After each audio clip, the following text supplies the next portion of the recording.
But the Porty Cam in small box works as well. Look at him. Porty, what's this thing right there? Right there, put. Oh, it covers so my cute. face, no big deal. So Oh, we can you're have so your dumb cute. dog on the podcast. No big deal that it covers my face. No, it's all good, Greg. It's all good. He'll be gone one day, and you'll be nervous about it. I'll be nervous about it. We'll be thrilled. We'll have a new dog named CJ, and we'll be able to start fresh. This is the plan. Yeah. Let me fill in everyone about what happens when Portillo dies. Yeah. We're gonna be sad for a brief moment. I like how you know it's covering your face. You keep leaning more into it. Then we're going to bring Portillo to a taxidermist and get him stuffed. Right. Then we can give him away on the auction. And then we're gonna give him away. Yeah. Everybody, I'm going to do it on the fly, fix the Porty box, so I think, because if I move it over here, it's still going to cover me. Well, I can shrink it down. Porty Cam's in a thing. Now, here's the thing. You're ready to be terrified, Colin. Always. Porty has a lump on the side of his head, and I'm concerned about it. Really? We got a vet appointment Monday morning. I'm Where going is to the it? vet. Right over here. Well, this is what Porty Cam was I'm sure built he's for. fine. Just let it go. That's what they said about cancer. Feel right there. Feel right there. That's not natural. No. But it's not attached to anything either. No, that's the other thing too. Yeah, it feels like it's. Last night I opened his mouth and I reached down in there, seeing I'm sure he loved that. He didn't enjoy that quite a bit, but I think he's gonna be fine. But we'll know Monday. Monday we'll know more. So that was your downer of the fun. To round out our week of amazing lives. All right, should we get into the news, Greg? You should. First and foremost, we do appreciate you all tuning in with us. We're overwhelmed by the support you guys have shown us This and week's the been kindness you've amazing. shown us. You can, of course, find all of our content over at YouTube at youtube.com/kindoffunny or kindoffunnygames, depending on what you're looking for. We really, really do appreciate your support, so thank you very much. We hope that you enjoy what we're doing, and you'll join us next week and the week after and the week after and so on and so forth. Because Tell your friends, too. This is what we're going to be doing, and I really think that we're onto something here. Did they tell our friends? Tell your friends. Everybody tell your friends. Everybody tell your friends. When do you think Nick will get back from being selfish and No, it's all fine now. Some people are still saying that the audio's low. I want to make sure everyone's happy. Poor audio, some are saying. Well, now I think we've cranked it up over there, and then now we're really raw, getting that raw stuff. You know what I mean? That makes sense? Yes. Okay. All right. Shall we go into it? Yeah, let's do it. All right. Let's start with what I think is actually some interesting news here. Nintendo is officially, according to NeoGAF, which is citing a Brazilian site that would obviously be in Portuguese, Nintendo is officially leaving the Brazilian market. No more consoles, handhelds, or games for that market at some point. Now, I can't read Portuguese, obviously. I know this is hard to believe. I can't. Colin can't read Portuguese. But let's go back into the Wayback Machine real quick, Greg, because what's basically happening is, remember when PS4 was announced for Brazil and how much it would cost there? Yeah, it was a lot of money. It was almost $2,000. Yeah. The reason this is because Brazil has notorious import protective tariffs, basically, on all foreign goods. This is to protect, presumably, like any tariff, their domestic markets. This is, tariffs are as old as mercantilism. Gotcha. And apparently the taxes are untenable for Nintendo to pay, and that they're making the devices so expensive that they don't want to be there anymore. And Nintendo apparently, according to JJD on NeoGAF, who I guess reads Portuguese or maybe is from Brazil, says that they do blame the tax situation as to why they're leaving, which is very interesting. Yeah. So the Brazilian market is going to lose, I guess, native Nintendo games, and I guess I'll have to import their Nintendo products. That's crazy. Yeah. Right? I mean, I guess how big do you know, like in terms of market share, how big Brazil is to the video game company and Nintendo in particular? I think that Brazil is easily one of the biggest emerged at this point markets for tech. Okay. It's just that, so when I was in San Diego, the first time I went to Play Provisions, of course, in San Diego. Hey, there he is. Hey, Nick. Hey guys. Hey, I think the volume's okay now, but Some people still say it is. If you could give us a monitor on it, we jacked those up thinking that was it, but Don't mess with it too much, though. The template we were using should have left it fine, because this isn't the one you guys were messing with yesterday. So hopefully we're good now. Sounds good here. He sounds good there. I think people who are still complaining might be catching up on the stream, because you can join a live stream and catch up, right? No, not necessarily. No, it comes in live. Most people are saying it's fine. Some people are pissed off about it. Yeah, All I can tell you is that Voorhees is Brazilian. He knows these things. That's good. Yeah, the volume. I mean, people are saying the volume's low. Listen out there and see what it sounds like. Okay. Anyway, I went into an Uber in San Diego last year, and the driver was from Brazil, and we were talking a lot about that. And he's like, "Yeah, the tax situation there is just out of control, out of control." Yeah. And not only in tariffs and import taxes, but also in income taxes and all these kinds of things. Like, it's just a very expensive place.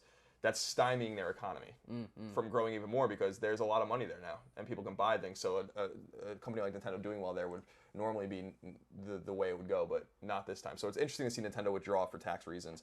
I think other gaming companies are still there, though. It's very interesting. Here's what I want to do. Yeah. I want to go look at the actual XSplit, which involves me getting up. Okay. Nick doesn't know how to use XSplit. Do you want to? I'm the only one who knows in the house. Do whatever makes you happy. Come on, buddy. We gotta go. Because I think maybe internally it's turned out. But I can still talk to you while you do this. No, it's okay. I don't want to talk to you anymore. Colin, don't be like this. Let's see. It sounds. Most people are saying it sounds fine. Some people are saying it doesn't sound fine. Regardless. We want to give the best product we can. All right. I am. I'm going to go to. We're sorry. We're just getting everything fixed. We know there are over 3,000 of you joining us right now. We do appreciate it very much. The Keiki says, I want that Monokuma shirt. You can get it. Go to Tokyo and buy it. That's what I did. Unfortunately, this was sold to me by Spike Chunsoft itself, obviously the publisher of Danganronpa, or the creator of Danganronpa, the developer. And they only had one size. And obviously there's a big language barrier in Japan when you go there. I tried for 10 minutes to tell them I wanted a medium, and then I tried for 10 minutes to ask them if it was pre-shrunk, and none of that worked, and they eventually just gave me the shirt they gave me, and it all worked out just fine. Let's see, what else? Yeah, Joel White says, I got charged $120 import tax for a Jack and Daxter statue. That's fucked up. But that was from Japan. I bet you would have been even worse. From Brazil. Let's see, Captain Tutu asks, Colin, how's it feel knowing Cisco is a fan? That was really one of the great surreal moments in my life. Even my girlfriend, who's like totally unimpressed with everything we do, she started tweeting or texting her friends being like, Cisco is a fan of Colin's, which I think is funny as hell. Immortal Sandwich. Okay, I see. What is the story behind the Geraldo clip? Who is Geraldo? What is the story behind the Geraldo clip? Who is Geraldo? He says it twice. I guess he copied and pasted it. Geraldo is an American news media personality that's been around for about 30 years. He's known now for being on Fox, but he used to have his own talk show, and he's basically was a war correspondent and everything. Anyway, that clip is really funny just because it comes from my favorite show right now, which is Celebrity Apprentice. And so it really means nothing. It's just very funny. Kay Conqueror says, does your girlfriend really exist, Colin? I guess you'll never find out. That's for me to know.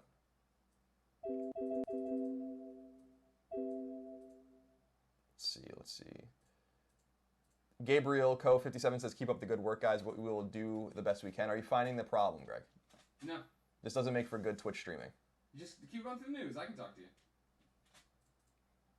I mean, it's not like they can't listen. It's just that, yeah, they have to crank it up really high because for some reason we aren't outputting like super high. But it's jacked up here. It's jacked up there. I don't know where it's not jacked up.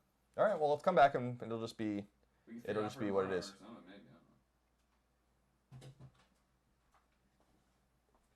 Yeah, we'll figure it out for Monday. I don't know what the problem could possibly be because I'm looking at the program I use too, and everything's all up. It's all pipes. It's all pipes. Huh? Okay. Nick but is your volume completely up? Okay. And it looks like it's a problem for some people and it's a problem for no people. And some people and not people and other people and maybe people. Okay, audio's, it's fine, guy. All right, let's get back to the news, Greg. All right, good. We got a show finally. 3,000 people were watching us fuck around and try to figure out what's happening. All right, so that's enough about Nintendo. Now, let's go back to Nintendo back in the day, Greg. Yeah. There's an interesting story going on right now. This is from GameSpot. And there's a game, I don't know if you're familiar with it, an NES, a very rare NES game by Bandai called Stadium Events. Are you familiar with this game? Stadium Events was a very rare game released in Japan in '86 and North America in '87, and it basically, well, let me tell you what Wikipedia says about it, so we can make sure we cover everything here. Get everything nailed the way it should be. Stadium Events is the English title of the Japanese Famicom Running Stadium by Bandai. The game was released for the Nintendo Entertainment System in Japan. Let's see. Rarity. The North American or NTSC version of Stadium Events is universally accepted as the rarest licensed NES game available for purchase in North America. The reason for its rarity and subsequent high market price is its limited production and sales. At the time of its launch during the holiday season of 1987, Stadium Events was only available from limited stores. In 1988, Nintendo purchased the North American rights to the FFF mat technology and re-released it as the Power Pad, which everyone remembers. Only 2,000 copies are believed to have been produced, of which it is estimated that 200 copies reached consumers before being recalled. So there's no copies of it. Anyway, according to GameSpot, on eBay right now there's a sealed copy of Stadium Events available, and the bid is at $40,000. Damn. So let me see if I can bring it up and see what they say about it. Oh no, the current bid is now $91,500 for the game, Lord Almighty. plus $25.75 shipping. How much would you pay for it? $10. Okay. I would love to have it, but yeah. And the bullet points on it says it is well known and accepted in the gaming community that Stating Events is the rarest licensed NES game, making the sealed copy one of the most sought after and prized possessions for any video game collector. So this is a factory sealed game, and the guy got it because he used to work at Nintendo and he's had it since the early '90s. Damn, that's awesome. Now Nintendo's gonna be like, you can't take stuff out of here. They ain't gonna let you people take stuff, sell stuff, make money off stuff. No, thank you, sir. It's pretty awesome. So if you want that, if you have $91,500 and 19 cents, there's 69 bids on it. People are definitely going. I was gonna say it's gonna keep going up too. It's not that easy just to sit there and be like, well, that's the end of that. It's pretty awesome that you got that. So that's a little kind of an interesting little piece of a little tidbit for you guys there, in case you're interested in checking that out. It's funny you bring up eBay auctions because I want to show you something, Colin. Have you seen this yet? This is an Ecto 1. That's an NES Ecto 1. It's a die-cast Ecto 1 that they hollowed out. They put the NES guts into. When you turn it on, the lights on the top of the Ecto 1 light up. And then they got controllers there. They light up too, and the plugs on the top of it. $730 is what it's at right now. Yeah. I bid last night and got outbid. I think you should let it go. You can get an NES, a top-loading NES. But this is an Ecto 1. Now here, feel me out. You already have an Ecto 1. But feel me out on this, bro. This is a conversation to have. This is a kind of funny behind-the-scenes conversation you get to be a part of, all right? How much is kind of funny willing to buy this for? $0. Now, let me sweeten the pot. Think about it this way. There's no unboxing videos of it. No one's seen video of this. If we bought it, it's like flipping a house. We get it. We make a video about it. We put it up. The hits come in. And never make it as the money back, basically. That's possible. That's almost definite. Almost. I know how much we make on YouTube, and we'd have to get like millions of page views. I'm just saying it's a possibility. But I think it's awesome. Do you not think it's awesome? It's cool. It's cool. I'm not going to authorize. I'm not going to authorize Kind of Funny's scarce funds to be used on buying. Colin, you can play Mega Man on it. I have 2 NESs. I don't need another. You don't have one made out of Ghostbuster stuff. Look at it, Colin. You're not looking. When it's not in service, it's a regular old Ghostbusters car. That's fantastic. You have that car. I know, but I don't have it with an NES inside of it. And I don't even care that much about the NES. I know, that's what I'm saying. This is all confusing. You're already trying to make a slush fund and embezzle money. Embezzling money implies I'm not doing it in public in front of 3,500 viewers while we're here doing the show. We could flip it. Greg. Yeah. Speaking of, and you should bring this up, so go to Polygon real quick. I like that site. They just wrote about it. Did you know that? They did, I did. Oh yeah, we should say when you're going there, search for the Mega Man action figure story when you go there. Okay. Thanks to Ben Kuchera over at Polygon for writing a very kind story about us today, which we tweeted out on the Kind of Funny Vids Twitter account at Kind of Funny Vids. Basically, just talking about our experience so far, or what he presumes our experience has been so far with Patreon and all these kinds of things. And he was pretty spot on with a lot of what he said. So check that out. I haven't had the chance to read the entire thing, and then I'm looking for scroll down. Meggy Man. Keep going. Trust me, it's the page, buddy. I know how to scroll. There it is. I see him. So, as a lot of people know, and this is awesome. Yeah. A lot of people know that the original Mega Man NES box art is the worst. It's just the absolute worst. I don't know how the hell they came to, can you bring it up right now, Greg? And it's up. Yeah, but scroll down because they have the box art. This is the original NES box art.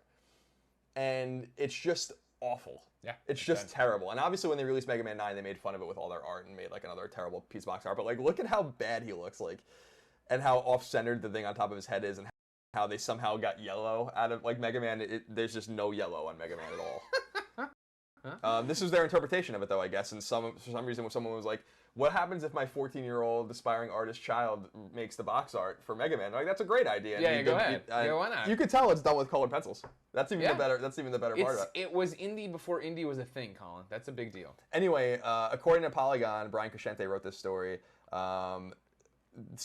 Someone made an action figure based on that box art, which is awesome. And I went to the website, and it looks like it's maybe a Russian website. I'm not entirely sure, but they found it via Kotaku and Rockman Corner. Nice.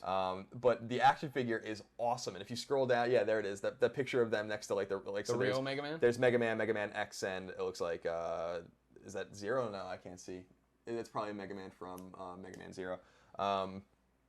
and then just like belly, like beard gut. Yeah, he's hanging out. Mega Man with the off-centered thing on top of his head, which is even funnier. This was always the thing, and correct me if I'm wrong, for Street Fighter, right? Like Street Fighter, they put him in there, isn't it? What game did this Mega Man get put into, and you thought it was like, it wasn't it like an insult at Inafune? Yeah, it was Street Fighter cross Tekken. Ah, that's it. And I always felt like it was an insult to him. Yeah, you know, because it was right after Inafune split from Capcom, right? And they had a bad blood there. Yeah, so I think, yeah, you can see this is the picture from Street Fighter.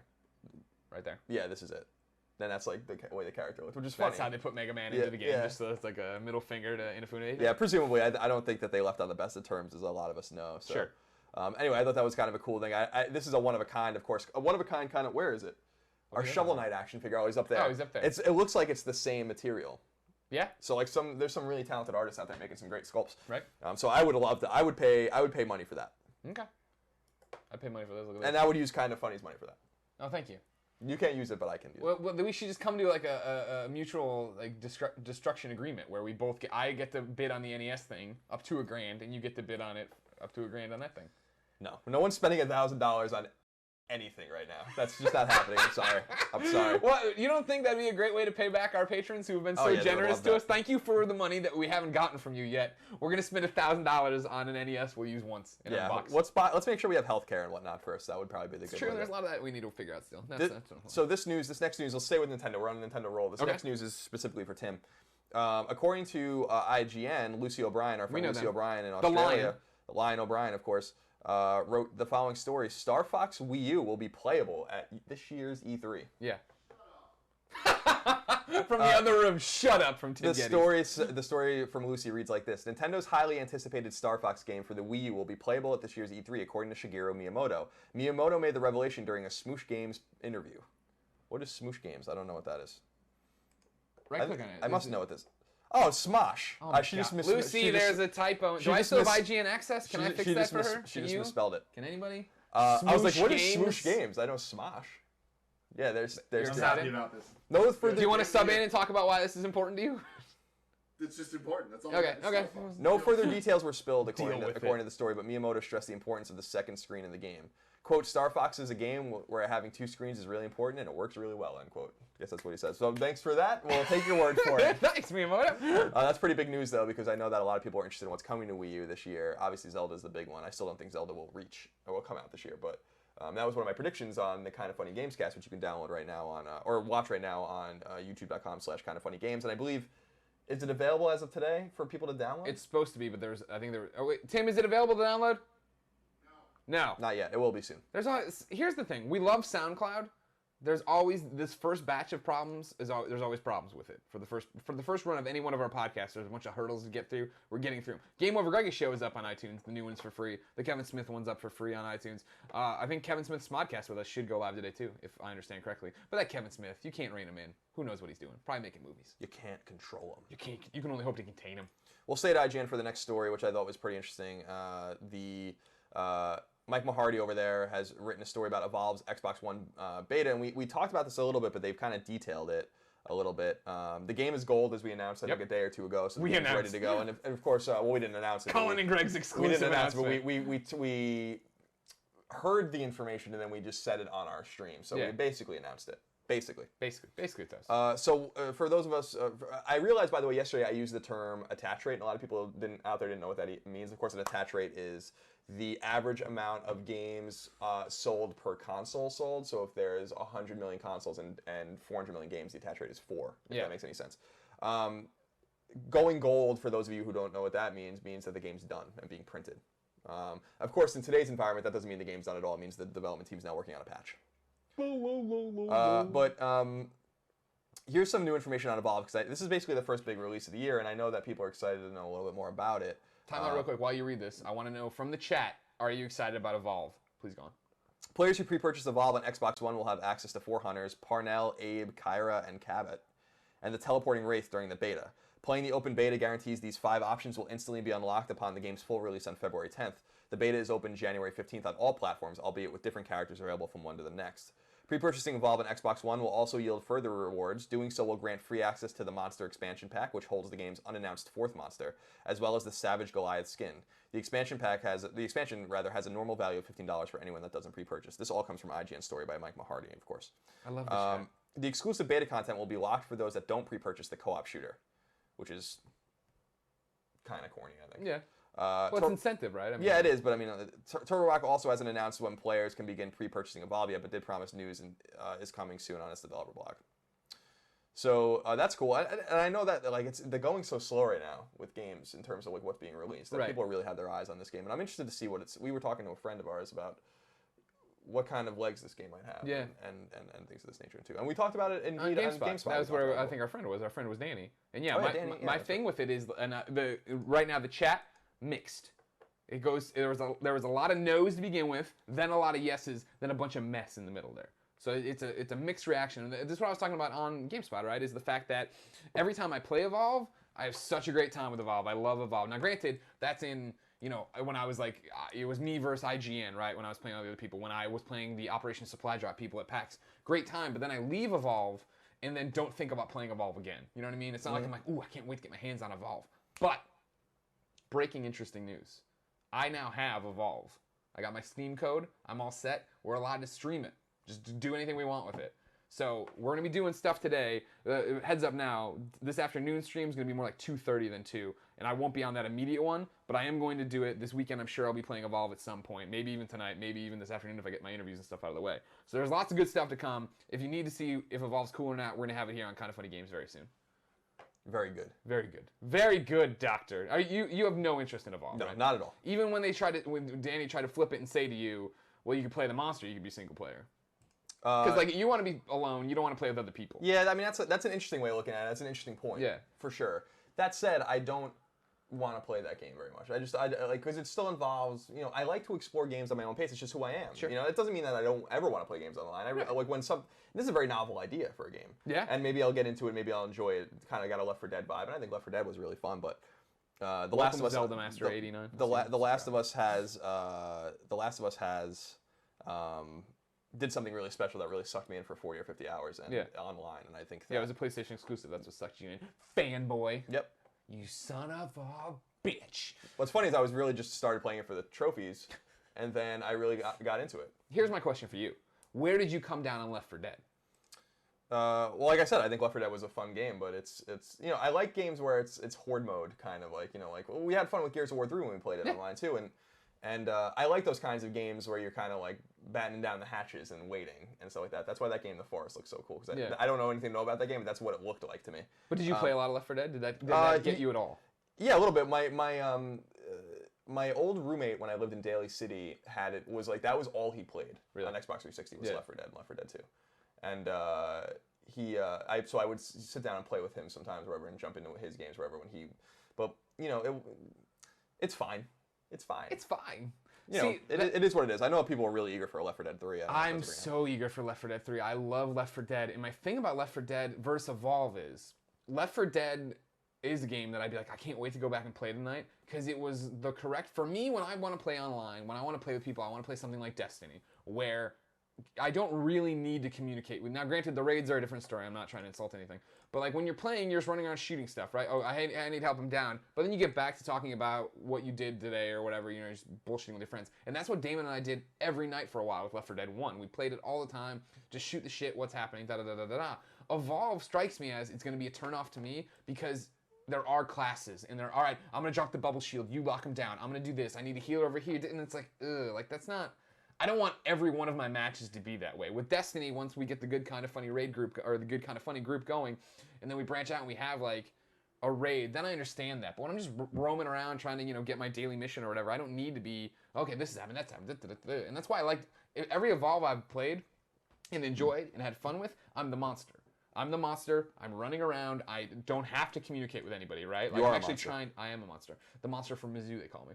And I have to actually go out and try to stop people. I like that better than having to sit there and communicate and strategize. Greg, shall we move on? I thought this was an interesting one. We know the guys over at Supergiant Games, great guys, and amazing people. And they make, what up, Greg? They make really great games. Bastion is coming to Vita. I know, oh my God! I can't wait for Bastion. It's very trophies. cool. It seems like they've really developed a pretty interesting relationship with Sony. Yeah. They wrote a blog post, and here's what it says. I like how you say blog. Blog post. Yeah, you said it funny. Do I? You got that? Some people say I say words that start with TH weird. Give me a word. Thin, then, No, I don't see it. I don't see it either. I love when Cheryl says coffee because she talks like coffee talk lady. Coffee? Coffee. She's not lost her Long Island accent. No, good for her. Somebody needs to. The launch of Transistor, this is what the blog says. The launch of Transistor back in May of last year was a big deal for our small studio, as it was our next original game following the success of our first game, Bastion. Bastion's success exceeded our wildest fantasies by quite a bit. It sold more than 3 million copies to date, the majority of which happened many months after the game first came out on Xbox 360 and PC. Now, just to jump in real quick, that's interesting because most games, at least at retail, sell initially within the first few weeks. And these guys are saying that their game had a huge tail. And so that's really cool. And I don't know if that's indicative of their game. I think it is, but I also think it's indicative of the digital environment generally. So we were very happy to see Transistor, which was on PS4 and PC, selling even faster relative to Bastion during the first couple of months after its launch. With the new year upon us, we checked our spreadsheets, rubbed our eyes, checked our spreadsheets again, and can now report that, thus far, Transistor has sold well over 600,000 copies between Steam and the PlayStation Store. Word of mouth is what kept Bastion going for way, way longer than we could have imagined, and it's what kept Transistor going strong too. To that end, over the past few weeks, Transistor has earned more than 70 industry accolades, including end-of-the-year awards and nominations for all sorts of different reasons that you can read below, and there's a whole list if you want. There's IGN.com right at the top. What up, IGN? Here's a list of some of them. Yeah, IGN, we were still there during the nomination process, nominated for Best Overall Game, Best PS4 Game, Best PC Game, Best Strategy Game, Best Graphics Art, Best Performances, Best Sound Design, and Best Music. I still haven't played more than an hour of Transistor. Yeah. It's a game I keep meaning to go back to, and maybe I'll stream it at some point, and we can kind of jump into it and enjoy it together. But the thing that got me is not that the game sold 600,000 copies, which is great, but that really Bastion sales had a long tail. Now that it's coming to PS4 and it's coming to Vita, it's gonna be it's pretty cool. So I'm interested to see what those guys have. Transistor is we always talk about your like gaming shame moments or whatever. I was so into Bastion at PAXs and events and all these different things, and when it came out, I bought it right away, and I finally had a weekend to play it, and it's only like 6 hours. It's not long. It's like 5 hours, which is that's not an insult. But I did like 3.5, and then got sidetracked by a trip, and then I came back, and it was the same thing that happened to me with Catherine, where I came back and I was too far along now for everything to make sense. You know what I mean? I couldn't catch up. Right. So now that I've taken even more time off, I want to just delete my save and go back in and replay it. It's a good idea. Maybe I'll reach out to Supergiant, see if we can get some codes give away. That'd be fantastic. We have just a few more stories. One of the things I want to talk about, which I thought was interesting, was that over at TubeFilter, who was kind enough to write about us earlier this week. What up, TubeFilter? We really appreciate that. They have their weekly most viewed YouTube channels worldwide, and I thought some of these were pretty interesting. We already talked a little bit about PewDiePie's success. Where are we on the list? We are not even... God damn it. I think that these guys get more views in a week than we've ever had. Ali RD gave us a $50 tip. Shout out to him. Thank you. Appreciate that. PewDiePie is number 3 overall with 97 million views this week. That's 97 million views. Yeah. And that's up 3%. But I thought that there were some more interesting things in here, including the number 4 most viewed channel is Taylor Swift's Vivo. Yeah. Now Taylor Swift, she's finally starting to do things right too, because you remember she was putting up music videos for a while, and then she had big success lately with that video of all the things she sent out for Christmas, where she sent her fans Christmas gifts and like actually wrote cards and did like not a viral video, I'm sorry, more like a vlog is what I was trying to say, because obviously anything she does is viral. She could put up a Portillo viral. That's all it takes. BuzzFeed is the number 11. WWE Fan Nation number 12 with 47 million. The Diamond Mine card is 17. My assumption is that that's going to be a Minecraft channel. Let's see. Let's keep going and see if we have anything else. The BuzzFeed's not. You already have BuzzFeed Yellow popping up right there again in the 20s. Like, BuzzFeed is killing it, and like that's the thing too of like. I loved BuzzFeed's lists, and then I got kind of over BuzzFeed, and then they started all these videos and stuff with Gabby and whatnot, and it's like, this is awesome. They're putting up fun stuff. It's like a lower budget Game Over Greggy show, topic by topic, interesting things you'd want to hear about or whatever. But they produce it, and they have different voices, and they have all this stuff. They're really, really good. Anyway, so go check out that list if you want at TubeFilter. I just think it's interesting to see the diverse kind of array of stuff people are watching on YouTube. A lot of music, a lot of games, a lot of children's kind of stuff. Some stuff from TV, like Ellen is up there really high, so it's kind of pretty interesting. Ellen gets it too. That's the whole thing. Ellen does get it. Ellen gets it, man. Ellen does get it. I think that's the big thing you got to start. It's interesting to see TV try to wrestle with what YouTube is and how to get part of that money. You know what I mean? How to get in there and how to speak to a new audience, right? This is what we're always talking about. And that's what I find interesting about Jimmy Fallon and Jimmy Kimmel, and even like to a lesser extent, Colbert when it was on, right? Watching those shows, I only watch when they're online, when something gets shared, when it is small. The idea of, having it on DVR and fast forwarding stuff, like it's just, there's so much stuff in there that maybe doesn't hit with me, right? And it's fascinating to think that way, right? Because we just did a Google Hangout with one of the Patreon subscribers. What's up, Tanya? And we were talking about, you know, how people get upset when you change things on the internet or do this, and how when we used to do the Game Over Greggy show, we used to put it up as one giant episode, and then we felt like topics were getting lost, so we'd break them up day over day. So you can go there and find the one headline you like, or listen to the whole show at your leisure. We did that. It was great. People flipped out at first. Remember, first 2 weeks, people were like, "I hate this. This is terrible. What are you doing?" Blah blah blah. That was all well and good, and then they got over it and they realized it was better. It's nice to see TV do the same thing, even though I didn't realize I was doing that, right? I didn't even realize I was in the mindset of, well, you know, Jimmy Fallon's got this guest on, I don't care, I'm not paying attention, I don't even know what he has on, right? But when there's a funny bit, or his, like, you know, where he talks to the NBA players, they all insult him, or something else Drucker wrote. That's great. By the way, I'm just staring at the Porty Cam. Yeah.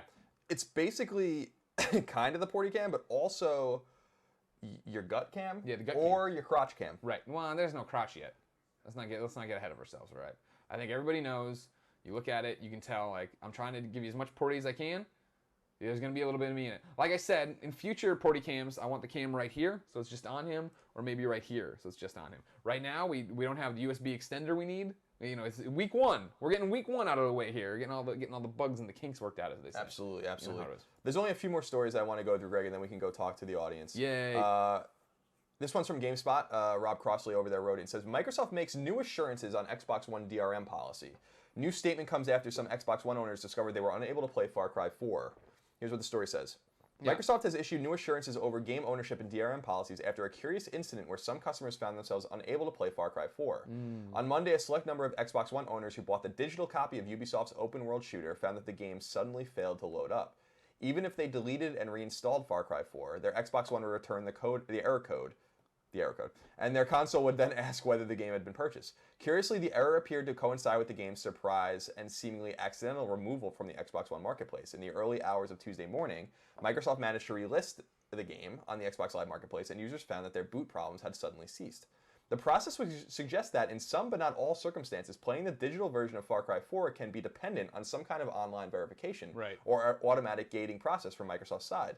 However, while Microsoft has not explained how the incident occurred, it is assured that this error was not indicative of a DRM policy change. In a statement sent to GameSpot, a Microsoft spokesperson said, quote, "If customers own the rights to a game, they can visit their download history and initiate a re-download whenever they please, even if the game has been delisted from Xbox Store and is no longer available for purchase." That hurt my head. That'll hurt.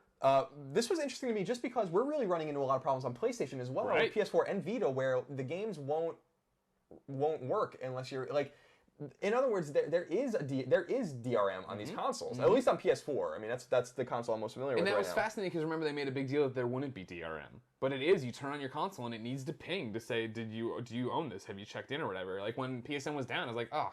Turned out, I'm like, well, at least I can play Tetris and not have that Tetris problem we've been having. Hit Tetris, big lock symbol on it. It hasn't been authenticated that you own this. It's like, god damn it. It might not be like literally like DRM in the sense that, you know, of what DRM really means and stuff like that, but it's some sort of issue, with paying for ownership. And I understand that a lot of this comes from piracy, and a lot of this comes from especially what I think Sony's mistake was last generation of letting you log into 5 PS3s. A lot of people used to share their PS3s and just share their games. Like, you can log into the PS3, just download all your stuff, and there was no consequences for that. And so I understand that they're doing it for that reason, but this stuff exists, even though they're kind of saying it doesn't. Yeah. It's maybe not as literal as DRM, but it's some sort of DRM in the sense that, you know, you're exactly right. That we've all of us that have owned PS4 when the internet's down or just there's some sort of problem with PSN, we've all seen those lock symbols over all the games we own. Even if you don't need to be online. Like, why can't I play SteamWorld Dig without being online? It doesn't make any sense.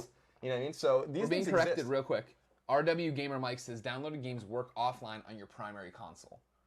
That's not true. I apologize. On Xbox One, he's saying. Or on PS4, because on PS4 that's certainly not true. All the problems I can think of with my PS4 when I can't do it with the lock symbol and the power's off are in the other room on Christine's. So that's what I'm saying is I don't know. I definitely had problems. And you've switched that to your primary one? I mean, that is my primary. Perfect. PS4. Then you're but I don't know for sure. Go fuck yourself, RW Gamer Mike. But nonetheless, I mean, you didn't try your PS4 out here when the network was down? I didn't try to play anything like at the time, I think, because I was. Oh, I didn't try this particular outage or over the holiday break, but nonetheless, these things do exist in some way. And regardless of if it's your primary console or not, what does it matter? It's my console. What if you have two PS4s? It doesn't. There's problems, you know. Yeah. So like these guys are kind of Microsoft and Sony have kind of talked a big game with in terms of DRM management and stuff like that. And I guess they don't have literal DRM, but I've certainly run into problems both at IGN and here at home with both of my PS4s, with all the PS4s I've used, where I've had locked games before because they wouldn't work. And then, of course, Vita had a problem too with Resogun. And Oh yeah, that was a huge problem with Resogun. Yeah. People are going back and forth, but it seems like main console would unlock it, but there is an internet at some point or some shit like that. The primary console has to be activated, then you can play all your games without locks. Okay, I've had problems. I don't know, not consistent problems, but sure. Yeah, we'll look into it and talk about it next week. Shall we move on? Yeah, sure. Welcome NBridges89. Layoffs hit F1 and Dirt developer Codemasters, according to Eurogamer.net. Oh, sad news. Codemasters, of course, is a really old company in gaming. Layoffs have hit, this is from Wesley over at Eurogamer, and this is what the story says.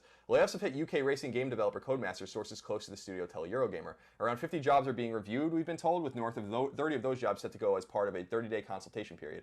Around 500 people work at the company globally. Redundancies are focused on the company's brand and IT departments, which are based in Codemasters headquarters in Southam, Warwickshire. One source with an understanding of the situation was asked not to be named to protect their identity, said programmers and production staff are safe, but designers and artists on the Grid and Dirt teams are in the firing line. We've been told Codemasters' F1 team based in the Birmingham office and currently working on a PlayStation 4 and Xbox One entry in the series is unaffected, and so development of that game and other active projects continues. A new Dirt game in production at the Southam office is safe, but it may not release when planned. Sources told Eurogamer Codemasters plan to announce the new Dirt soon with a view to an early access style release in the middle of February, but the company has yet to secure car licenses, so this is currently unlikely.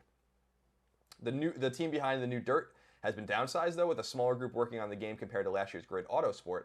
One source pointed out that the new Dirt team has always been relatively small, however, with under 20 staff building the game compared to 50 or so who made Grid Autosport. Details remain vague for many staff, who are only notified of the consultation this week. Senior management are yet to confirm how many people for each department are staying at the company. So our very best go out to any of those affected over at Codemasters. I know Dirt's got a huge following, so I can't believe they're still making Dirt games. You would talk about a niche game. It's Dirt and F1. Now, F1's huge, obviously, outside of America. It has an audience here. But Dirt, and I'm not insulting Dirt. I know people play it. It's just like one of those things, like, I never hear people talk about Dirt. I know it exists. I know people care. Yeah, I mean, the games sell very well. I know. That's the thing. So you don't hear about it. It's niche to us because we don't play racing games. Right. Well, America, you think, or just us, you and I? Well, I think a lot of racing games are just much bigger in Europe, obviously. But no, I think just generally. That's just racing games of all kinds, of all stripes on all consoles, I think are just not as big in this market. Yeah. At least from what we've seen. You think it's because we drive cars all the time? No. I don't think so at all. I think it's because we see cars all the time. I mean, think about Evolution over, working on Drive Club, obviously, but also did MotorStorm, and then they had a whole another car series. A lot of those games didn't even come out here, and they were just huge in Europe. So, our very best goes out to those that are affected by any unfortunate layoffs over there at Codemasters, of course. People think my laptop's about to fall off. And finally, it's not. Finally, Greg. Yeah. If we go. Finally. Exit out of this. Sure. We go to the telegraph.co.uk. Mm-hmm. And this is just a little science story that I thought was really interesting. Cyborg, in quotes, spinal DC implant. Universe online? No. Cyborg spinal implant could help paralyze walk again. That might seem like science fiction, but a new implant which attaches directly to the spine could help paralyzed people walk again. This is by Sarah Napton, the science editor at The Telegraph, and here's what it says in part. Paralyzed patients have been given new hope of recovery after rats with severe spinal injuries walked again through a groundbreaking new cyborg-style implant. Nice. In technology which could have come straight out of a science fiction novel or Hollywood movie, French scientists have created a thin prosthetic ribbon embedded with electrodes which lies along the spinal cord and delivers electrical impulses and drugs. The prosthetic, described by British experts as quite remarkable, in quotes. Quite remarkable. Is soft enough to bend with tissue surrounding the backbone to avoid discomfort. Paralyzed rats who were fitted with the implant were able to walk on their own again after just a few weeks of training. Researchers at the École Polytechnique Fédérale de Lausanne... Nailed it. I took French for 8 years, and I can barely speak it. Literally 7th, 8th, 9th, 10th, 11th grade, so that's 5, and then 2 years in college, so 7 years. And man, I just studied for the test every time. The bibliothèque. Oh, the library? The implant called eDura is so effective because it mimics the soft tissue around the spine, known as the dura mater, so that the body does not reject its presence. Our eDura implant can remain for a long period of time on the spinal cord or cortex. This opens up new therapeutic possibilities for patients suffering from neurological trauma or disorders, particularly individuals who have become paralyzed following spinal cord injury, end quote. Previous experiments have shown that chemicals and electrodes implanted in the spine could take on the role of the brain and stimulate nerves, causing the rat's legs to move involuntarily when they were placed on a treadmill. But this is the first study to show a simple gadget can help rats walk again and be tolerated by the body. Scientists have struggled to find a device which will sit next to the spine or brain because both are surrounded by a protective envelope of tissue, which the hard surface of implants can rub against, causing inflammation and scar tissue. So I just thought that was an interesting little science story I think I found on Drudge Report. We are getting real close to the singularity, are we not? Yeah. Oh, yeah. I can't wait. But I wonder who's going to stay in the way of this one. What big company is going to do that? What medical company is going to stand in the way? Your health insurance? Pfizer? Who's going to stop it from happening? It's just so unbelievable that, technology's come so far. Yeah. So far that paralyzed individuals out there might have a chance to walk again. I mean, it's unbelievable. Colin, you know more things than me. Where are we at right now with stem cells? Still banned in the U.S. for experimentation? I thought that they got over that a few years ago, but they had to derive them from different sources. Like there's no embryonic stem cells, I think was the problem. Okay. But you can get stem cells. I thought they figured out how to get stem cells from like literally like skin tissue or something like that. They figured some alternate thing out. No, but the problem with the whole stem cell thing, which is friggin' absurd and so embarrassing for the United States, is that we usually lead the way in terms of scientific research and technology. I mean, it's clear. I mean, much of the technology the world uses come from the United States. Much of the medical breakthroughs from the United States come from American pharmaceutical companies. But with stem cell research, because of our obsession with fighting religious battles, we fell behind so far that we'll never catch up. And now Europe is really winning that war. Good for them, of course. Jeffrey Abob says we are 3 years away from some Dr. Wiley popping off. Absolutely. Yeah, I mean, that was the thing with stem cells. Obviously, I was following it closely because of Christopher Reeve, right? Like, I was a big supporter of him, still am, of the Dana and Christopher Reeve Foundation. And that always seemed like he would, he was always out being an advocate for stem cells, that we needed to get over this, we needed to use it. And it was sad to see him go. But then it seemed like after that happened, I never heard more about it. Now, granted, it's because I'm not following as closely. I'm still donate, still support the foundation, but like even they weren't giving me the updates, or it didn't seem like there was that mouthpiece to be out there saying this is what has to happen. You know what I mean? So yeah, if we can do it, if we can fix it, like, because that's like one of that's like a living hell right there. Being paralyzed and not still be in your body, still be cognizant, and not be able to control yourself. Yeah, it's like the someone in the comments said something about how the Alzheimer's cure and all that kind of stuff that they've been talking about too at Stanford. I don't know if you read about that, but you mentioned it to me, I think. Maybe but it's incredible. Just briefly, also from the same author that wrote that Telegraph, also wrote this story. Yeah. Just saying that Alzheimer's can be prevented and even cured by boosting the brain's own immune response. Scientists at Stanford University believe researchers discovered that the nerve cells die because cells which are supposed to clear the brain of bacteria, viruses, and dangerous deposits stop working. So like they're figuring a lot of crazy shit out recently, that like paralysis and Alzheimer's and all these kinds of things that seem permanent and you couldn't do anything about them, especially something like Alzheimer's that my own grandmother had Alzheimer's, and it was very sad for several years watching her die, and it seems like they can reverse a lot of these things. Science is really extraordinary, and that, that's why I always say, you major in journalism, I major in American history, great things to major in. If you want and you really enjoy them, you should major what you care in. But man, we need more people majoring in STEM-based, science, technology, engineering, mathematics. Right. You're the guys you're the smart people out there that are gonna solve all the world's problems. Not me and not Greg. Oh, well, it's true. I won't solve anything. So that's all the news I have, Greg. It's 11:50. Let's jump into the chat and we'll talk to some of our people. Actually, we have to do our giveaway. So should we do that now as well? Here's what we'll do. We'll pick the final item for the giveaway. Okay. If you're not a sub, subs are automatically entered into the giveaway. If you're not a sub, you need to go through. Here's the thing: should they be tweeting at us, or should they just be watching in the chat? Should we just go from the chat? All subs are entered, and then everybody in the chat's entered too. Sure. If that's what makes you happy. It makes you happy. Why do you always put it on me when I ask to do stuff? Why can't we just be a team here? We are a team. We've been a team for years. I know. We're never gonna stop now. Now here's something somebody just posted in the chat. Oh, first off, this is a big one. This is going to go on and on and on and on. And we're going to have to call in Nick Scarpino and Tim Geddes to do some research on this, all right? But here, we'll pick the final item for the chat this week, or for the giveaway for this week. You need to be in the chat. Before we sign off, we'll do it. Before we hit sub chat, before we do all that stuff, right? Subs are automatically entered. Subs, of course, get emoticons. We have new emoticons. Do you see them? No. You see yourself popping up? We got the Mega Man hat in there for you. Oh, good. Everybody tweet the Mega Man Colin for you. It's Portillo Mega Colin, I believe is what I call it. So now we're gonna put this in here. Then we'll go through the chat. We'll pick it through that. We'll chat and subs combined. We'll go through that and do that. So let's go in here and see what we got. I need something good. I got a T-shirt already. Let's go through. We got the Hulkamania Edition PS4. Comes with the autographed photo of Hulk Hogan. Comes with the game. Comes with a piece of the ring. We got this Logitech controller. Okay. We got this the complete series of Flash. It's featuring Mark Hamill. Yes. We got the Struble character here. This is from Little Depressed Boy, and then we got the Origin extra large T-shirt. Okay, great. Who of course didn't give us these laptops. We bought the laptops from us. Then we're streaming off the Millennium Tower. Origin's good people. I want to say absolutely, they are great. They've really helped us out here. And they like our unboxings, thank God. They've been tweeting them out and stuff like that. Our unboxings are just train wrecks. If you guys don't know what we're talking about. If you haven't seen our unboxings at youtube.com/kindafunny, go check them out. We unboxed these laptops. We also unboxed our beautiful tower, like our $5,000 tower. Yeah. And Greg and I are just, we might as well be 85-year-olds that have never used a computer in our lives. We're so used to consoles and console gaming that we obviously don't know the ins and outs of computers like a lot of the PC gamers out there do. So just watching the PC gamers comment on it is my favorite thing. And like the best part about it is all the people who are super into PC and us are totally being nice about it. They could totally be dicks about it, right? And be like, these console fanboys, blah, blah, blah, blah, blah. They understand that we haven't ever been. I make no bones about it. I'm not ashamed of it. I prefer playing on console, and I am a console gamer. When we said on the video, like, what's the Republic of Gamers? Somebody put that in quotes, like, Jesus, did IGN not let them touch a PC? I was just curious where the Republic of Gamers was. I feel like I know almost every country in the world and where they are, and I was trying to find where the Republic of Gamers was. Was it a small kingdom? A small fiefdom? No. I really felt like it was somewhere in Eastern Europe in between Bulgaria and Romania. All right. So, Colin, first off, what up? Eyes Unicorn, new sub.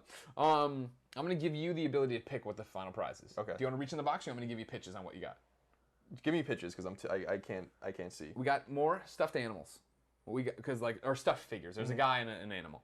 We got DVDs. We have audio drama. We have T-shirts. And then we have a card game. Do the card game, because we already have a stuffed thing and a game and a DVD and So let's not be redundant. I gotta dig through to get to the bottom of it. Yeah. Rounding out. Oh, so much stuff in here. Rounding out. Oof. The first ever Colin and Greg Live week of prizes that we give away. We're adding into it Skybound's Super Fights. Now this is the card game. There's a video up on our channel about how to play this. They played it at their Comic-Con thing. But to sweeten it, not only are we giving you the card game, we're giving you all the expansions here. So you get to add in all the different things, the different places, the different peoples. I won't leave this up the whole time in front of you. That's fine. I know how you like being on camera. And this guy. So now, the first ever official Colin and Greg Live, twitch.tv/kindafunnygames prize giveaway for Friday includes Skybound Super Fight, WWE 2K15 Hulkamania Edition, Logitech F310 controller, Flash the Complete Series, Little Depressed Boys stuffed guy, and then an Origin shirt. Again, you need to be in the chats, or subs are automatically entered, and then everybody in the chat's entered too. So that's the easiest way. We'll give it away here in a little bit when we close out the show, right before we go into sub chat. Perfect. Whew, that was a lot of stuff. Fantastic. Now, okay, here's what we're gonna do. Before you go into your next thing, I need to look at what I'm seeing here. God damn it. God damn it. God, this is crazy. This is crazy. There is a rumor on the... this is crazy. You need to tweet right now to get over here and watch what's happening with us. Okay. Ladies and gentlemen, we have breaking news from the internet. I have not found back to the source of this yet. There is a rumor, ladies and gentlemen. Nick, there is a rumor that Batman vs. Superman is being split into 2 movies. Awesome. I don't know what to do with this information. It's too much for me to process as a Superman fan, as a Batman fan, as a DC comic fanboy. It's good news. Nick says it's good news. Where to start, Colin, with these emotions that are going through me? I've waited You have so many emotions. I've waited my entire life for Batman versus Superman. I mean, literally to see. You want to talk about fanboying out at Comic-Con, seeing Gal Gadot up as Wonder Woman, seeing Batman, seeing Superman, seeing that 1 second of it, my entire life, and now you tell me it might be 2 movies, which, of course, is exciting in one fashion, terrifying in the other. I've waited my entire life. Can I please just get the movie I want? But here's the thing, of course, is that we already knew. What was the biggest concern, Colin, with Batman versus Superman? The imbalance of powers. That there was too much in it.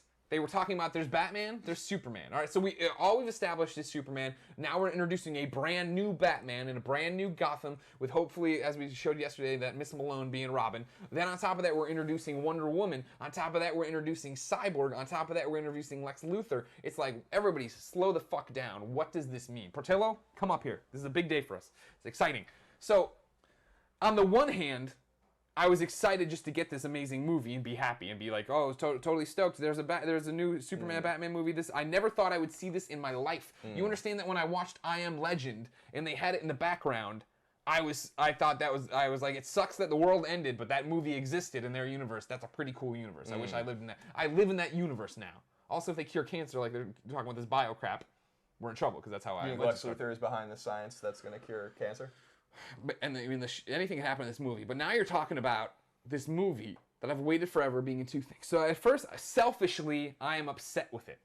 I do not like this news. I want one complete story. I want to be out there. I do too, by the way. Just in the sense that everyone's splitting up their movies now, right. Necessarily with The Hobbit and The Hunger Games Part 3 and all this. Like, enough. Selfishly, as wanting this my entire life, I'm upset because I just want it all at once. But taking a step back, being a DC fanboy, being somebody who wants the movies not to be terrible, not to have too much stuff in it, I don't mind the decision. Here's the root of the problem, Colin Moriarty. The rumor is just happening right now. Here we go. Ain't It Cool News has the rumor. Oh God. I didn't see it when I went there this morning. I think it's breaking during our live stream. Oh my God. Okay, so the rumor is.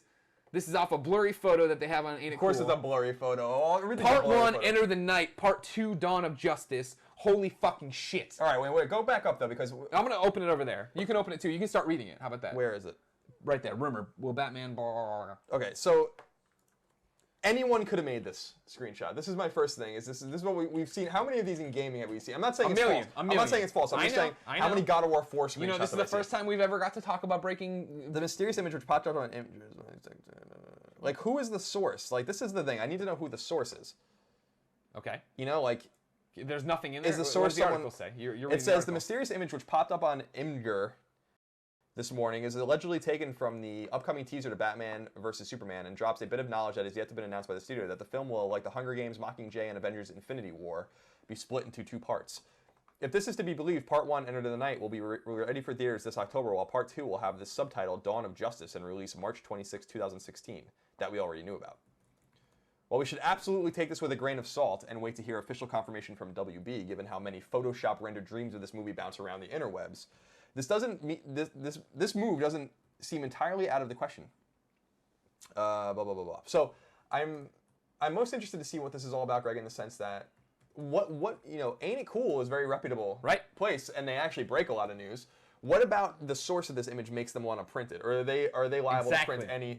Are they liable to print any rumor because it pops up? Because I don't know anything about technology or computers. I could have made that. Yeah, no, I know. So I'm not saying it's wrong. I know. I'm just saying. You understand that, like, I totally get you, and I'm totally right there with you, and I understand that it might be fake, but motherfucker, if this is real, now let me immediately take back what I just said. Oh wait, maybe not. No, it is 2015. If this motherfucking movie, any part of it, comes out in October 23rd. I don't care. Because that means they're going forward. I thought it was going to go backwards. I thought I was getting screwed over, Colin. I thought I was only getting Part 1 in March. I thought, you know what I mean? I thought we were sticking with the original date, March, then a year later, 6 months later, you get it. You give me Batman vs. Superman, Enter the Night, Part 1 early, you fucking go, DC Comics. You go, Zack Snyder. Now, again, this is what I'm getting up to before. This is where it gets a little bit, we really got to start breaking things down and unpacking things. So, if this is real, how long have they known they're doing this? Has it been from conception that they were going to make 2 movies? Or is it just that now they're in an editing bay and they're like, we got a lot of stuff. Maybe we could do 2. I want this. There has to be, you know, your 3-act structure here for me to be happy. I don't want it just cutting off in the middle of something crazy happening. If it does, I bet you know what happens at the Enter the Night? Wonder Woman shows up. That's the final scene. Batman and Superman. That's it. Batman and Superman having their big knockdown drag-out fight. And then... shows up, stops everything. I got a bigger question for you. Yeah. Someone in the chat said this word, this website here. Imager. How do you get Imager out of that? Because it looks like Imgur to me. Oh. How in God's name does that say Imager? Because you... There are no It's just it starts with a vowel, but and then it's just two consonants. On the internet. So to get image, on the you internet, would need to have vowels flanking the G, which things you don't. move at a fast pace on the internet. So what happened there is that they just dropped some of them so they could get going faster. They're like, we have this great thing for Imager, and he's like, oh man, I spelled it wrong. He's like, oh, Let's go. I'm right. Yo. No, it is pronounced that because someone said that. But my bigger question is, where are we getting on the internet where that says Imager? There are no vowels, Greg. There's no goddamn vowels in it. There should be vowels. You know what I'm saying? Yeah, I just don't know how to read it. This is how I know I'm getting old. Yeah. Because this to a 15-year-old or a 20-year-old out there, that says Imager. To 30-year-old Colin? Not so much. That says Imgur. Imgur. Have you ever heard of Imager until right now? No, I have, but I had never said it out loud. Okay. And what I'm more curious about is that looks more like a name from a Tolkien character. What's the website address they have there? Can you read it in the blurry thing on your side? Is it a website? This looks like there's a .com, right? It is a website. I don't know. It says Batman, Superman. Batman v Superman? No, yeah, Batman something Superman. It's a long one. I'm trying. Oh, something of Justice? Dawn of Justice. Dawn of Justice. So it's Batman v Superman, dawnofjustice.com. That's the one that's already been announced, though. Yeah. So. But again, see, this is the brilliant thing about what they're doing here. If this is real, which it probably fucking isn't, because even right now, look, bring it back up, or you can see it up there. I'm looking at the official website. What they would have the after effect on the V. Like that's clearly like this line there is clearly. It's fake. Big grain of salt. It's fake, I think. But if it's not fake, guys, if it's not fucking fake, fucking Batman Superman movie in October? That's not that far. That's 9 months away. We have over 4,000 people with us right now, watching you freak out. Woo! Good. Welcome to the party, pal. It's time to fucking talk about Batman v Superman. And if they do this, it's gonna be crazy, and I'm gonna fucking lose my mind. All right, I'm gonna curse a little bit more too. Let's jump. I'm glad to see. I'm heartened that a lot of people in the comments are like, "You're absolutely right, Colin. This is how I said it too, or that makes sense." They're also with you. In terms of Imgur. Yeah, Imgur, but there's a IMG isn't that a dot .img file or something for image files? Or that's what it is. This is where it comes from. When you're doing HTML coding, IMG equals, you put the image in that way. So you already say IMG SRC. Yeah, there you go, image screen. All right, let's go into the chat and and take a few questions. There's no time to. There's no time. Why not? The Batman Superman news, man. It's here. It's happening. I'm over it. Okay. Let's see. Start sending your questions in if you'd like to talk to us. I can talk. I got one I've been sitting on that came in earlier that I thought was a good one. Yesterday I went to IGN, Imagine Games Network. Did my second to last up at noon. Tweeted about it, put up some photos. Sean Pitts, huge supporter of us and everything we've ever done. He's been ground floor, giving us way too much money on Kind of Funny since we started Kind of Funny and we're talking about hot dog sandwiches. Thank you. He asked if it was an emotional experience, and so I want to say it was very emotional. And but it wasn't emotional until the end. I interviews Tim Schafer, and I tear up at the end, and I get all choked up and I can't talk because it was obviously I'm gonna continue to hang out with Tim Schafer and be buds and bros with Tim Schafer, and I'm sure he'll be on this show and before long to talk about his games. But this time it was the chance to thank him and thank Double Fine for everything they've done for Up at Noon. When we were piloting it 3 years ago in December, and we were calling it the Greg Miller Show or whatever, Drew Scalman was one of the first people to come on and talk about Happy Action Theater and all this stuff. And Double Fine sent people, because they're local developers, they're just a few blocks away. They sent people to do the pilots knowing that they weren't going to go up or nothing. They'd never be seen, you know what I mean? Which was huge. Like that, that was a real solid, help for us. And then, of course, Tim's been on like 4 or 5 times on Up at Noon. A lot of great stuff. Emotional interview to say goodbye to him for it. But, it's emotional in a lot of ways for us with this, with Beyond, with everything that's happened this week, with leaving IGN. Like, we are powder kegs of emotion. And that's why Batman v Superman Part 1, Enter the Night, couldn't come any quicker. Immortal Sandwich asks, do you guys think you'll be adding any additional segments to Colin and Greg Live, for example, discussions about new games or interviews or anything like that? Yes. Yeah, absolutely. So we will have interviews. We're Skyping in. I've already talked to a few developers that are very interested in being on this show. I think Troy will be Troy Baker's here Tuesday. Next week on Tuesday. Troy from friggin' everything at this point. When new games start to come out that are of consequence, we will obviously be dedicating lots of time to them. I'm sure Evolve and The Order are probably the first 2 games of great consequence that will get lots of airtime on this here show. So H1Z1 next week. H1Z1, of course. Is it going to be good? Is it going to be bad? I don't know. We'll find out together. Sounds cool. Yeah. Do you guys remember Earthworm Jim? Oh, of course. I remember my brother being so excited when we got that on SNES. Yeah. Absolutely stoked. And I think that game's overrated. But, yeah, sure, for sure. But at the time, it was I mean, that's a beautiful game. Right. Hand drawn. It's really nice. Let's see. Big Richie 7 says, Ben Affleck, good or bad? I love Ben Affleck. And this is something we talked about, God, because it all runs together in the 4 hours we spent with Kevin Smith. Either on the Game Over Greggy show, but maybe the Smodcast. Ben Affleck gets a bad rap, number one. But Ben Affleck, I love him, of course, because... Why are you calling him Ben Affleck? Because I screwed it up. I was hoping you let me go. Ben Affleck. Sorry.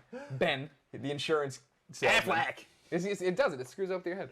Anyways, I think for a lot of the same reasons, you know, like we're talking about what we do, right, on a much different scale. Don't get me wrong. But the fact that there's been people supporting us on YouTube from day one, and like they understand that, and they like, then when we go and do something crazy and we go host something or we're in some video, people get super excited. Same thing with Ben, right, is the fact that I was such a Kevin Smith devotee that like watching commentaries with him on Mallrats where Jason Mewes steals his cigarettes and they give each other shit, and hearing stories about like him, you know, he left Kevin Smith like a handwritten thank you note for letting him be in Mallrats, and then for chasing it, or he slept for Mallrats, slept on Kevin Smith's couch and like heard him fighting with Joey Adams, and then like he, you know, all these different things. Like I felt like I was part of that View Askew friend base, right? So like Ben Affleck is a bro to me. He's a, you know, I mean, I'm excited to see him do great things and go do something, because I feel like, not that I care, but I cared about him before he was big. That's a very hipster answer, right? But I mean, I cared about him like you guys care about us, like best friends, right? Like he was part of the cool kids, he was part of the cool community, so obviously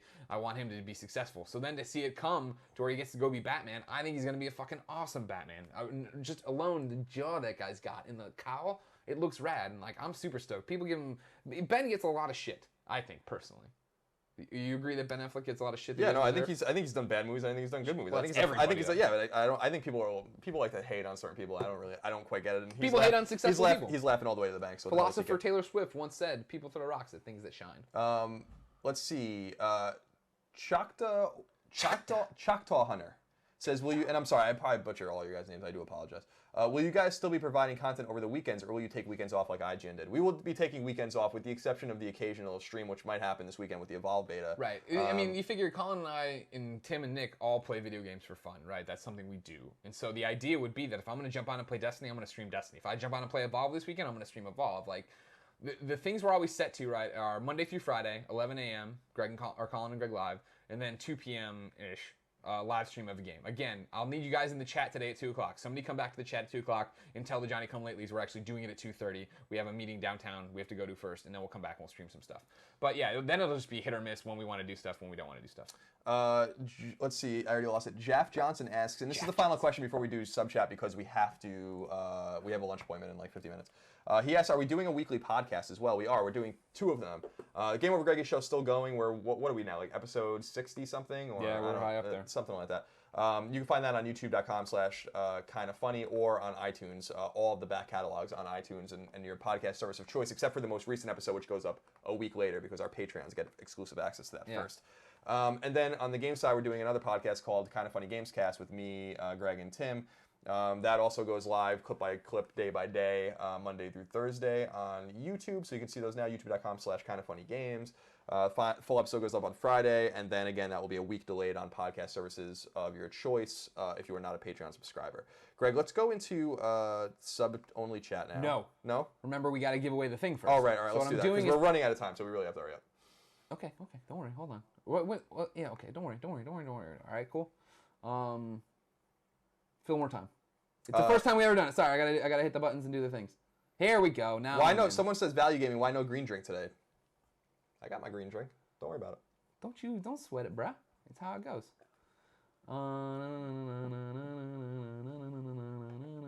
I'm compiling everybody together. Remember, subs are automatically entered, and then it's whoever's in the chat room. Is this like an automator of some sort? Like yeah, it's this thing I've been toying around with. Obviously, my first time, it's gonna be different. You know what I mean? So here, it's got to be random. Mm-hmm. So I'm random. Oh, so it doesn't pick the name for you? No. There's one Alfredo was telling me to get to. Again, Alfredo tells us a million programs. It's week 1. I don't know how much I'll be streaming this weekend video games, because what I really need is to sit down and do a whole bunch of administrative stuff, right? Answer the emails, clarify this. I know I need to get more emoticons up, even though I'm glad you guys like the ones you got. All right. The winner is Solidus 26. Solidus 26 has won the first ever prize pack here. Is it? Solidus. It's Solidius, though. Solidus 26. Solidus. 26. Solidius 26. It looks like to me. Yeah, all right, whatever you want to say. You are the winner, sir. I'm messaging you right now. You hit me back. We'll get your thing out. Congratulations, you've won the first ever Kinda Funny Games prize pack here on Colin and Greg Live. Welcome to the party, pal. This is how it works, everybody. Thank you all for your support this first week. I'm sure we're about to lose a million people who don't care about us. We just wanted prizes. But thank you. That's fine. That's fine. We appreciate you stopping in for whatever reason. Congratulations. Many congratulations. We'll do this every week. We have so much stuff to give away that it's borderline absurd. So, and the problem is, like, more people are sending more stuff. They're like, you know what I mean? Like, this is just the beginning. There's still so much more stuff people are going to be sending us based on what I've been told by my contacts. You had an envelope of something you wanted to open today. Do you want to wait? Save that until Monday? No, let's do it right now. Some people are sad they didn't win. I'm sorry. Great job, guys. I'm glad to see everybody's cool with it. Thank you. Everybody be cool to Solidus. Solidius is what you call him. I mean, there's an I in between the D and the U. So here's my question then. Am I looking at it wrong in thinking it's like Solidus Snake, or have I been saying, should I have been saying for years Solidius Snake? No, Solidus Snake has no I in it. Okay, thank you. He either spelled it wrong or he's just... No, it's me. I'm stupid. It's me. I understand. I skipped the I. I was just making sure Solidus Snake has no I in it. Okay, cool. Other than the I in solid, but not in between the... Right. So, ladies and gentlemen, right here we have a package to the Kinda Funny Thing P.O. Box. We tell you all the time, don't send us stuff, but we know we can't stop because you people do it all the time. I need to put it on the actual chat. It's P.O. Box 22541, San Francisco, California. Zip code 94122. This one comes from Nick Orr. Orr. I don't know if we want to do this on the streams all the time. We do them on live shows, whatever. But here we go. Hey guys, you said on your November Q&A, that's when we do if you're a Patreon subscriber, you get to come do a Q&A with us, live stream just to you. Nobody else gets to see it. That you haven't seen this show, and I think you'll love it. Colin and Nick particularly. Season 1 takes about 6 episodes to get going and ends well. Season 2 is near perfect. So Colin, from Nick Orr, we have Hannibal seasons 1 and 2. Nice. I appreciate that. That way you and Nick can watch it. You can nerd out about it. Yeah, I'm sure you're gonna watch it with Cheryl. Oh, Cheryl will like this very much. And then thank you, Nick Orr. Thank you, Nick Orr. And we're gonna pay it forward. So what we'll do is we'll watch these and then we'll give them away. Look at that. They'll go into the prize pack and everything will continue. This is the first prize pack anyone ever won. Congratulations, Solidius. In fact, if we really like it, this is what we'll do. If we like Hannibal, we'll give it away either way. But if we really like it, we'll stream it. We'll stream it. I'm sure that NBC will be thrilled about that. We'll sign it and put a date on it, and then the person who gets it can watch it, and then they have to pay it forward, and you give it away over and over and over again. That's a great idea. Do they send it back to us and then we mail it out? Is that easier than trying to give strangers addresses? Yeah, we could do that. Yeah. I don't know. We'll figure it out. We'll figure it out. God, I love the stream. We get to do so much cool stuff, and we just decide as we go. And you know who stops us? Nobody. There ain't no cops here. Except for yesterday when I was told not to take my shirt off anymore, because that's against the rules. All right. You wanted me to switch it to sub now? Yeah, sub only chat for 5 or 10 minutes, and then we really do have to go. Sure. I think, yeah, you're right. We need to get out of here in 5. Let's do 10 minutes starting now. Start looking for subs, and then also remember, if you're not we switch it for subs here at the end. If you're not a sub, you can hang out and watch, but you can't chat. Go, pick something. Go. I'm looking. Look for a sub question. Gamer Mike says it's surprisingly violent for an NBC show. I would imagine. Yeah. That's the case. Let's see. Can you slow the chat down too, or is this as slow as it gets? I can slow for you, but I mean now it should be better now. But here. Let's see. Yeah, it's still going too fast. Okay, hold on, Chief. Slow mode is enacted. We have slow mode enacted. Thank you very much. You're welcome, sir. Let's see. John Wolfgang asks, "What is your favorite Telltale game?" I've only played The Walking Dead. Greg's played them all. I've played them all. I mean, I don't think it's fair to judge Game of Thrones yet in the mix. It's really good. I'm excited to see where it goes. I think it runs better than most of them. Granted, it's my first one on PS4. Walking Dead Season 1, though. Walking Dead Season 1, I thought, it's like we talked about on Beyond, right? Like, so many emotions. It was so different and groundbreaking at that time and all these different things. That's what I really, really dug about it. On top of the story, like the fact that I fell in love with Lee and Clem and all these characters. Beef Shovel says, "Can we?" That's a great name. Can we expect the PS4 Xbox Kinda Funny app? Maybe one day. Probably not. I think we could probably work a PS4 app at some point, but I don't. Sure. But not any. We have that would require a few things. Developer. Knowledge. Yeah. Connections. We have the connections. Money. That's another big problem. And we would have to hire a developer to make. Yeah, the big thing is like you understand. Like I don't think people understand this fully. Is like when they were like, "Where's the IGN Xbox app?" It's like we don't. It's not like you just say to Xbox, "Make an app," or you can use our content or whatever. You have to have someone build that app and go through testing and do all these different things. I know there's a lot of developers out there who have wrote into us asking for help. If you think you can do a PlayStation app or an Xbox app, let us know. Let alone, we don't even know how, if we can get it on the app. I mean, IGN, you know, when we did the PS4 app, we have a very well-staffed, or we're not, it's not we anymore. IGN is a very well-staffed product and engineering team, and it took them a long time to really perfect the PS4 app to the point it is now. So it takes time and it takes resources. That's the other thing. We can barely get the audio sorted out on Twitch. Let's get that taken care of before we go throwing up apps. You can the YouTube. You figure you can go to the YouTube app on PlayStation 4 and Xbox and use us to find Kind of Funny. I'm seeing. Is this true? HBO announces Game of Thrones release date April 12th, 2015. I can check on that if you. Has that already been announced? I mean, that would be breaking news. Oh, that's like a few hours old. But okay. Yeah, okay, that's we. April 15th. Yeah, April 12th, 2015. Okay. Jericho asks, how much does Portillo eat a day? Not that much. We give him. He usually has a little bit of food left in his bowl, and I just give him a little cup of food out of his thing, and he just goes at it. The big thing is he doesn't drink enough water. Colin knows. Dog's dumb as a box of bricks. He doesn't. He'll come really into bed and he's so. And it's like, yeah, you're thirsty, idiot, drink. And the thing about him not eating or drink, he only eats a lot when you praise him. You sit there and tell him he's a good boy. Drinks water, never, except when he desperately needs it. And then he'll have seizures because he doesn't have enough electrolytes in his body. Let's see if we can get him. Party, what's this? What's this, Party? Nope, he ain't interested. He ain't interested in that. He's probably not thirsty right now. Let's see. Are you got Magdagnick96 asks, are you guys still going to conventions? Yes, we are going to PAX East. We'll be at MomoCon in Atlanta. Yep. I assume we'll be at PAX Prime. We'll be at San Diego Comic-Con. We'll probably be at New York Comic-Con. The only thing we're really skipping that we know of, right, would be international shows, unless we get sponsors or somebody sends us or pays us to go there, and then PAX South right now for sure. And if anybody's watching right now, I've been invited to a few other shows that I haven't responded to. I know I owe a bunch of emails to people I said I would email. I'm working on it. I swear to God, I'm working on it. Let's see. Sasquatch57 says, any news on Fallout 4? What do you guys want to see in the next one? You can listen to the first episode of Kind of Funny Gamescast because we talk about Fallout 4. There's no hard information on it, although rumors suggest it'll be in the Massachusetts Commonwealth. Yeah. I actually think it'll be announced and come out this year. Austin Doe 140 says he'll see us at MomoCon and NYCC. MomoCon's a great show. I can't wait for you to go there. We're gonna eat so much fried chicken. I love the South. Gladys Knight Fried Chicken and Waffles is right around the corner. It's awesome. But you have to understand that there's a key to Atlanta. Key to Atlanta is that there's a Chick-fil-A in the airport. The airport. It's awesome. It is fantastic. We're right there. It's done. We're all set.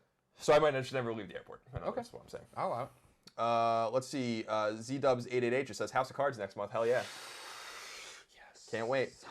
Let's see. Toxic Joker says, has your guys' first week starting your new careers gone beyond your expectations in regards to views and subs? 100% yes. I think it's safe to say.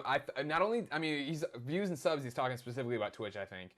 When we started Twitch, we weren't sure what to expect. I expected it not to work, not because of Twitch, but because of our own incompetence. But again, and I know it sounds like we're plugging it too much, but the Origin PC has made everything so easy. You've seen the streams before I've done. One time I did the PlayStation Vita TV with a different capture card off, and it was a disaster. It didn't run well. It was chugging, blah, blah. I was worried about our internet. I was worried about our PCs. I was worried about all that. Works great. And the fact that you have all supported, right? The first day, like we announced we quit IGN, 5,000 or 5,000 views, right? And we're like, well, that's awesome. We won't be near that again. We'll be down to 1,200 tomorrow. Mm-hmm. And then this time, ever since then, it's been right at 4,000. Right? A little bit below, a little bit above. And that's awesome. It's fantastic. Let alone the fact you've stepped up to sub to us amazingly, and just so many of you that it's like Twitch is taking notice. We're talking about getting better promotion. We're talking about how to work with them better. Everything's going awesome. It's all because of you. Thank you so much.